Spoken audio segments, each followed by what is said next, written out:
What's up guys, Crescelia back with another video, and last week's video was about how to get clients for your shoots. Well, today's video is going to be about what you should do and should not do while you are on your shoots.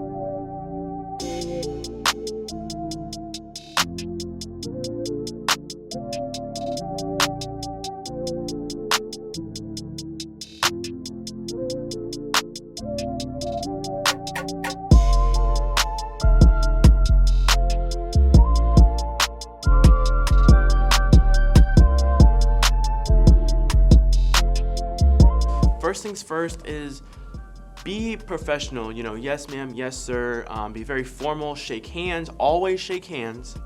That's a big thing. Make eye contact when you shake hands. You really have to, seem professional, and it will convince your client that you know what you're doing. If you don't know what you're doing, at least act like you know what you're doing, act confident. If you're not really comfortable yet, or it's still kind of awkward for you, just the more you do it, the more comfortable it'll be, the better you'll get at it, and you'll look more professional the more you do it. It's kind of the more you do it, the better you get type of thing. I remember on my first couple of shoots, I really had no clue what I was doing, and I was just trying to get my foot in the door. And lucky for me, I go on shoots all the time, and I go in with a game plan. I scout the location before I go and shoot it. I'll text the client or email the client and be like, hey, can I come in, an hour or two before the shoot? That way I can get angles and location ideas and sort of see the shots that I want to get. That way when I get there, I have all the time in the world to get my shots done. You don't want to go to a shoot and just be sitting around looking for angles. You want to have the angles set. That way you can deliver the client as many shots as possible. If you're shooting with a couple of models, go in early and talk to the models, joke around. You want to get comfortable with the models, that way you can get more creative. The more comfortable you are, the more creative you will be. There's times where I'll show up to a shoot maybe an hour just to get to know the model and sort of joke around and sort of become friends. That way it's not as awkward when you're directing, or you can talk about the gameplay and be like, these are some inspirational photos that I have, I want to get something like this, and you'll sort of talk about it, maybe practice posing, and that will also help your shots. Always go in with a positive mindset. If you go in negative, you go in scared, your photos are actually going to reflect that. You're not going to be confident with your pictures, so you're probably not going to take as many.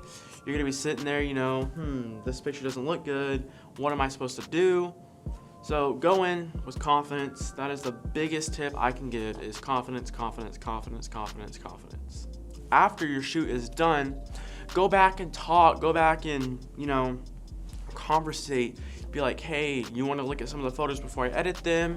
Maybe is there a certain, style or way you want me to edit them? Of course, put your own, creative twist on them.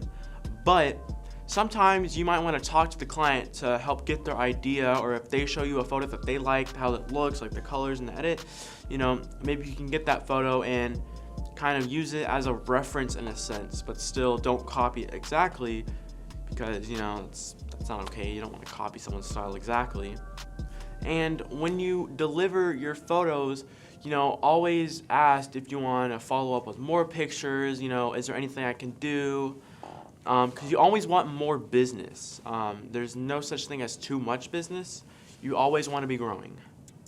So on one of my first sets of senior pictures, it was just me and one of my friends, and this was back when I was still learning. I still had a D300, 3000, I think it was a D3000.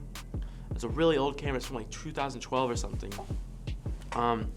These pictures, they came out great, but it took so long to get all of these pictures. I mean, we went around in this neighborhood and we went to this park, and we really had no idea of what we were doing. We were just like, hey, let's go take senior pictures. And it was a paid gig. I was getting paid to take these photos, but I was super slow. I had no clue what I was doing. And so it took so long, and it took so long for me to edit them, because I didn't know about batch editing. I just edited every single photo individually. And so there wasn't any real consistency with those photos. I mean, there's a little bit, but I was still learning everything. and she ended up liking the photos, but she also went to someone else to get more professional photos, and I was kind of let down, but I sort of understood because, you know, I was still learning, but it was whatever. So moral of that story, be more confident, I guess, because I was not confident at all taking those photos, didn't really know what I was doing. I should have done more research before I went and took those photos. That was one of my first sets. Don't be afraid to ask your client questions. You know, if you're going into sort of a blind shoot and you're not 100% sure what you're doing,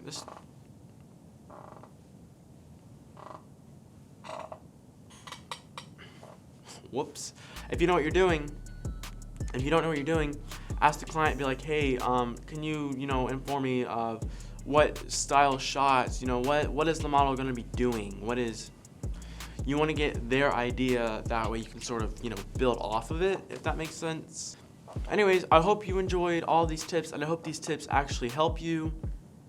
I know I promised some camera reviews. I'm trying to work very hard on those, so maybe see them within the next month or two. I have no clue. It's probably going to take me forever.